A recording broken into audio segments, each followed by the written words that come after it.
Assalamualaikum warahmatullahi wabarakatuh.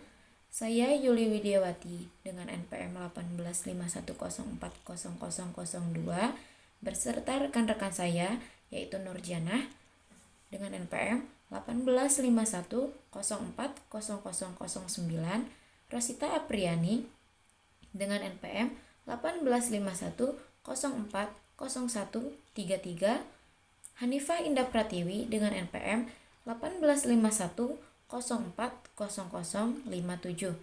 Di sini kami dari kelompok 2 akan menjelaskan materi mengenai rasio profitabilitas.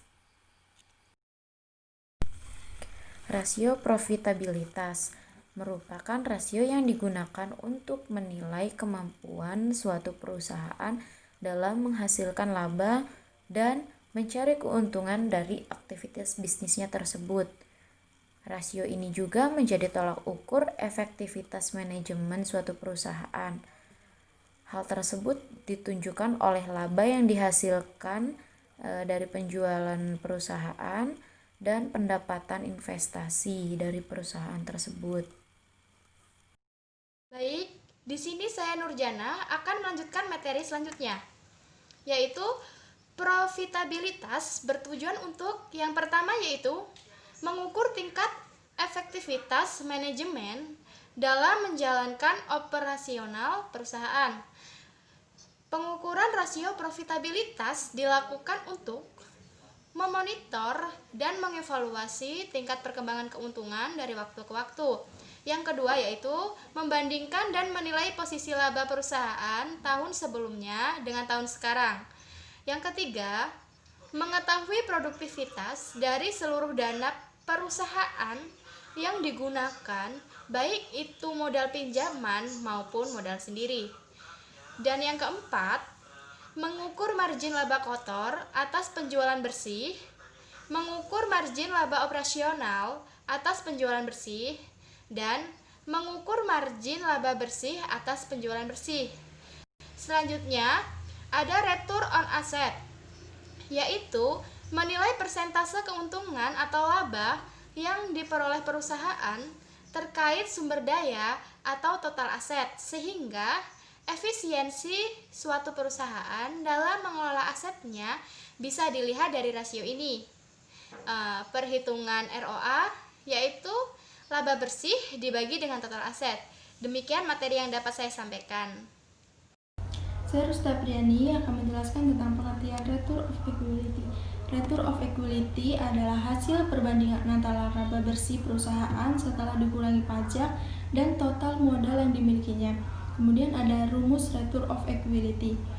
Return of Equity biasanya dinyatakan dalam bentuk persentase, yaitu laba bersih setelah dikurangi pajak dibagi total modal perusahaan kemudian dikali 100%.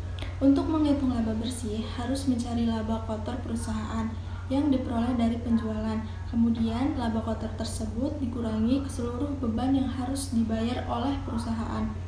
Manfaat menggunakan Return of Equity. Yang pertama, dapat menjadi alat untuk menganalisis tingkat efisiensi pemanfaatan modal perusahaan, baik untuk produksi maupun penjualan. Kemudian ada faktor yang mempengaruhi Return of Equity.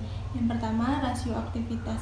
Rasio ini terdiri dari rasio perputaran kas, rasio perputaran persediaan, dan rasio perputaran piutang. Yang kedua ada rasio piutang. Rasio ini terdiri dari rasio utang terhadap aset, rasio utang terhadap ekuilitas, dan rasio EBIT terhadap bunga. Kemudian yang ketiga ada rasio likuiditas. Rasio ini terdiri dari rasio cepat dan rasio lambat. Margin laba bersih atau net profit margin.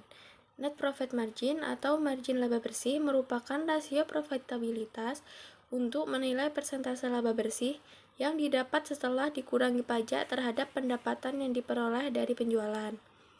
Margin laba bersih ini disebut juga profit margin ratio. Rasio ini mengukur laba bersih setelah pajak terhadap penjualan. Semakin tinggi net profit margin, maka baik operasi maupun perusahaan, net profit margin dihitung dengan rumus berikut ini. Cara menghitung dengan adanya persentase dari setiap Hasil penjualan sudah dikurangi semua biaya dan pengeluaran, termasuk bunga dan pajak dikenal dengan istilah laba bersih dan total penjualan. Rumus dari net profit margin adalah laba bersih setelah pajak dibagi penjualan, dikali 100%. Mungkin hanya sekian presentasi dari kami. Jika ada salah, kami mohon maaf. Sekian, wassalamualaikum warahmatullahi wabarakatuh.